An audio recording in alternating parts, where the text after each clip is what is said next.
সূরা আলে ইমরান আয়াত 21-30। 21। নিশ্চয়ই যারা আল্লাহর আয়াতসমূহ অস্বীকার করে, অন্যায়ভাবে নবীদের হত্যা করে এবং মানুষের মধ্যে যারা ন্যায়ের নির্দেশ দেয় তাদেরকেও হত্যা করে, তাদেরকে যন্ত্রণাদায়ক শাস্তির সুসংবাদ দাও। 22। তারাই সেই লোক যাদের আমল দুনিয়া ও আখিরাতে নিষ্ফল হয়েছে, আর তাদের কোনো সাহায্যকারী নেই। 23। তুমি কি তাদের দেখনি, যাদেরকে কিতাবের একটি অংশ দেওয়া হয়েছে?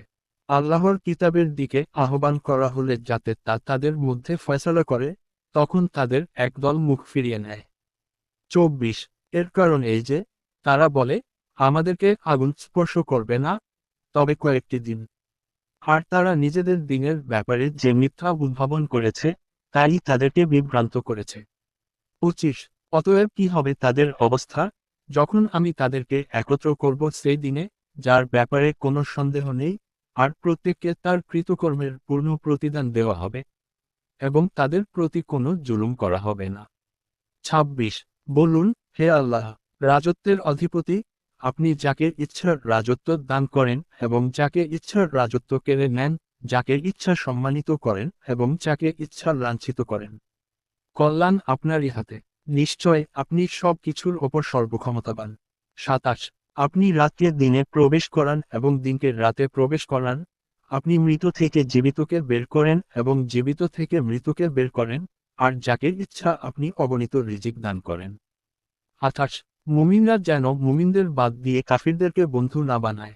আর যে তা করবে, আল্লাহর সঙ্গে তার কোনো সম্পর্ক থাকবে না, তবে যদি তোমরা তাদের থেকে আত্মরক্ষার জন্য সতর্ক অবলম্বন করো, তা ভিন্ন কথা। আর আল্লাহ তোমাদেরকে তার নিজের ব্যাপারে সতর্ক করেন, আর আল্লাহর দিকে প্রত্যাবর্তন।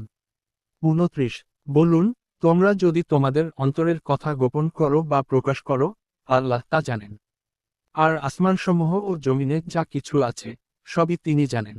আর আল্লাহ সব কিছুর ওপর সর্বক্ষমতাবান। যেদিন প্রত্যেক ব্যক্তি তার কৃত সৎকর্ম উপস্থিত পাবে এবং কৃত অসৎকর্ম, সে চাইবে তারও সেগুলোর মধ্যে যেন বহু দূরত্ব থাকত।